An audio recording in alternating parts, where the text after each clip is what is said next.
महाराज जी, एक संत को व्यवहार में नीति को महत्व देना चाहिए कि प्रीति को? अवसर पर। ऐसा नहीं है कि हर जगह प्रीति का ही व्यवहार किया जाए। यदि नीति की आवश्यकता है तो नीति का प्रयोग करना चाहिए, और जहां प्रीति की आवश्यकता है वहां प्रीति का प्रयोग करना चाहिए। और जहां दंड की नीति के अंदर दंड भी आता है ना, साम दाम दंड भेद, तो अगर दंड की आवश्यकता है तो फिर वहां प्रीति हमारी दंड रूप में होगी। जैसे हम अपने शिष्य से प्यार करते हैं लेकिन वो ज्यादा के खिलाफ आचरण की इच्छा करता है, तो हम अपने प्यार को दंड व्यतीत करके उसको शासन में लेते हैं।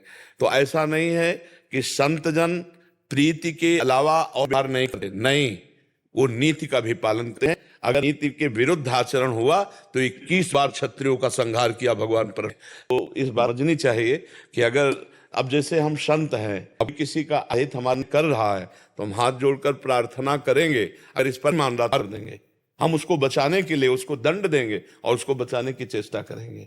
तो ऐसा नहीं है कि इस साधुता का मतलब केवल क्षमा ही है, नहीं, कहीं कहीं क्षमा से भी बलवान दंड है और कहीं दंड से भी बलवान क्षमा है।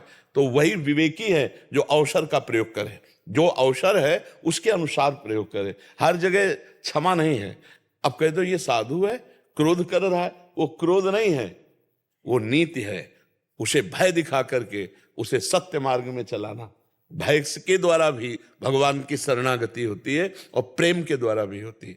जो सभी आवा शरणाई रखियों ताई प्राण की लाई। अब जो उद्दंड जीव है, सठे साठ्यम समाचरित, जो दुष्ट स्वभाव का है, वो दुष्टता के ही द्वारा समझाया जा सकता, साधुता के द्वारा नहीं समझाया जा सकता।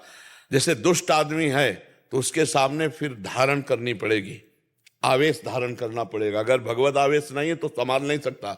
भगवत आवेश है, अगर वो अपने आवेश में आ जाता है तो फिर चाहे कितना भी बड़ा दुष्ट हो, भगवत आवेश के सामने उसे झुकना पड़ेगा और उसका परिवर्तन होगा। जैसे नरवाहन जी महाप्रभु को देखा, देखते ही बदल गए।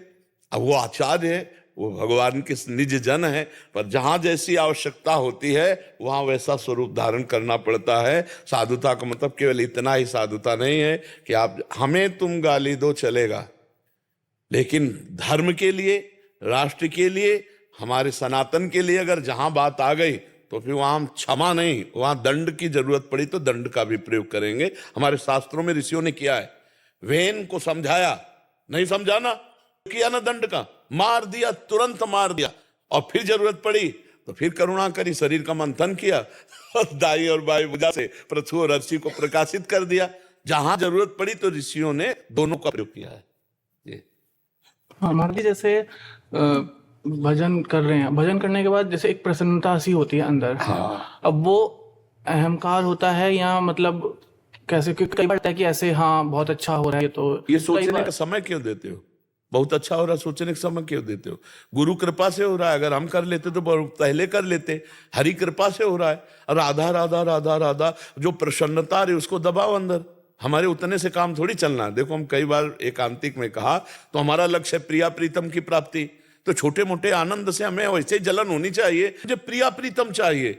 ये क्षुद्र आनंद से क्या होगा? अभी आनंद सिंधु का आनंद नहीं मिल रहा, अभी आनंद कोश से आनंद मिल रहा है।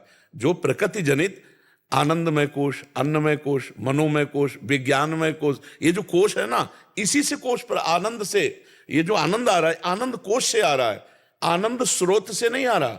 जिस दिन आनंद स्रोत खुलेगा, जिसे वेद कहते हैं रसम ह्रयम लब्ध्वा आनंदी भवति, रसो वैसा, वो रस स्वरूप है। रसम ह्रयम लब्ध्वा आनंदी भवतु।